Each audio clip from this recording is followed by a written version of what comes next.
আসসালামু আলাইকুম ওয়া রাহমাতুল্লাহ। ইন্নাল হামদুলিল্লাহি ওয়াহদা ওয়াসসালাতু ওয়াসসালামু আলা রাসূলিল্লাহ ওয়া আলা আলিহি ওয়া সাহবিহি ওয়া মান তাবি'আহুম বিইহসানিন ইলা ইয়াউমিদ্দিন ওয়া বা'দ। ফাআউযু বিল্লাহি মিনাশ শাইতানির রাজীম। বিসমিল্লাহির রাহমানির রাহিম।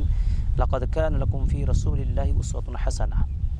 ওয়া ক্বালা আল্লাহু সুবহানাহু ওয়া তাআলা ফি আয়াতিন আখার ওয়া মা আতাকুমুর রাসূলু ফাখুযুহু ওয়া মা নাহাকুম আনহু ফান্তাহু। সমস্ত প্রশংসা আল্লাহ সুবহানাহু ওয়া তাআলার জন্য। আলহামদুলিল্লাহ। দরুদ ও সালাম বর্ষিত হোক শেষ নবীর প্রতি সাল্লাল্লাহু আলাইহি সাল্লাম। দেশ ও প্রবাসের যে যেখান থেকে দেখছেন আপনাদের সকলকে অভিনন্দন ও শুভেচ্ছা জানিয়ে আজকে আপনাদের সামনে ধারাবাহিকভাবে একটি আলোচনা বিষয় আমরা শুরু করতে যাচ্ছি। আলোচনার বিষয় হলো হারিয়ে যাওয়া সুন্নাহ।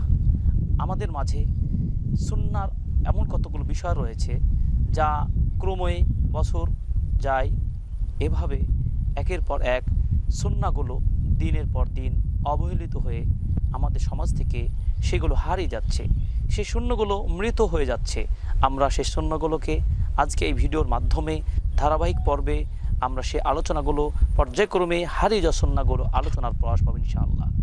ইবনে আব্বাস রাদিয়াল্লাহু তাআলা আনহু বলেছেন, মা ইয়াতি আলান নাস মিন আমিন ইল্লা আহদাসু ফীহি বিদআতান ওয়া আমাতু ফীহি সুন্নাতান।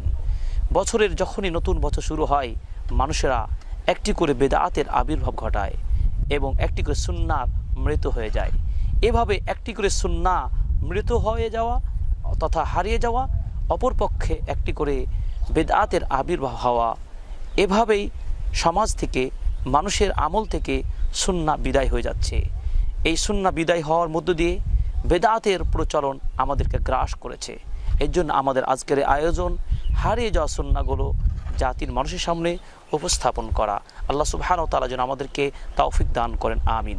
আজকের হারিয়ে যাওয়া সুন্নাহর প্রথম পর্বে বিষয় হলো গোসল করার পূর্বেই উযু করা। আমরা সাধারণত পবিত্রতা অর্জন করার জন্য আমরা গোসল করি, কিন্তু আমরা উযু করি না। অথচ দেখুন যে গোসল করার পূর্বে উযু করা এটি একটি সুন্নাহ। আমরা অনেকেই এটা আজকে হারিয়ে ফেলেছি এই সুন্নাহটি। এ প্রসঙ্গে সহিহুল বুখারী কিতাবের বাবুল উযু ক্বাবলাল গোসল, গোসল করার পূর্বে উযু করা, এই প্রসঙ্গে একটি অধ্যায় বাব ইমাম বুখারী রাহিমাহুল্লাহ তিনি রচনা করেছেন। উম্মুল মুমিনিন আয়েশা রাদিয়াল্লাহু তাআলা আনহা হাদিসটি বর্ণনা করে বলছেন, সহিহ বুখারীর 248 নম্বর হাদিস, আন্নান নবী সাল্লাল্লাহু আলাইহি সাল্লাম কানা ইযা ইগতাসালা মিনাল জানাবা।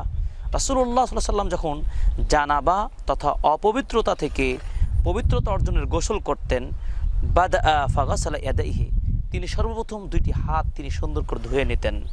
সুম্মা ইয়াতাওয়াদ্দাউ কামা ইয়াতাওয়াদ্দাউ লিস-সালাহ, এরপর তিনি নামাজের জন্য যেভাবে উযু করতে হয় ঠিক সেভাবে তিনি ওযু করতেন, পরিপূর্ণ ওযু করতেন। সুম্মা ইদখিলু আসাবিআউ ফিল মা, এরপর তিনি তার হাতকে পানিতে, বালতিতে বা পাত্রে তিনি প্রবেশ করাতেন। এরপর তিনি সেখান থেকে পানি নিয়ে তিনি তার মাথায় এবং দেহে তিনি করতেন, পানি ব্যবহার করতেন। এটা করতে গিয়ে তিনি মাথার চুলগুলো তিনি খেলাল করতেন এবং 3 বার তিনি তার পানি নিয়ে পুরো শরীরটাকে তিনি পরিষ্কার করতেন এবং পুরো শরীরটাকে তিনি এভাবে গোসলের মধ্য দিয়ে পবিত্রতা অর্জন করতেন।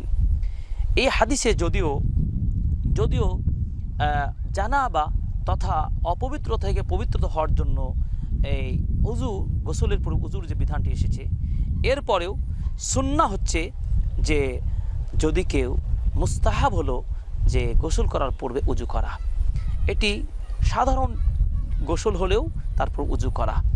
সুতরাং আমরা এই সুন্নাহটি চেষ্টা করব যে গোসল করার পূর্বে উযু করে গোসল করা। এক্ষেত্রে শাইখ ইবনে বাজ রাহিমাহুল্লাহ তিনি বলেছেন যে যদি কেউ উযু করে গোসল করে এবং এরপরে তার লজ্জা স্থানের দিকে যদি দৃষ্টি না দেয় অথবা উযু নষ্ট হয়ে যাওয়ার কোনো কারণ যদি না আসে, যেমন বায়ু সরে যাওয়া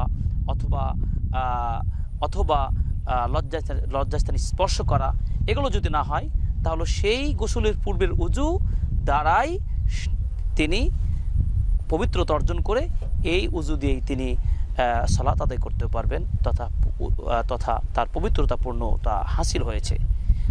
এরপর যদি কারো গোসল করার আগের উজুর সাথে পরবর্তীতে গোসল করাকালীন লজ্জাস্থানে দৃষ্টি যায় অথবা বায়ু সরে যায়, তাহলে সেই উজু থাকবে না, পরবর্তীতে তাকে আবার উজু করতে হবে। সর্বোপরি এই সুন্নাহ এটা ওয়াজিব নয়। যদি কেউ উজু না করে গোসল করে তবু যথেষ্ট হয়ে যাবে, কোনো সমস্যা নেই। তবে উত্তম হলো যে গোসলকে আরও সৌন্দর্য বর্ধন করার জন্য গোসলের পূর্বে উজু করা, এটি একটি সুন্নাহ ইবাদা।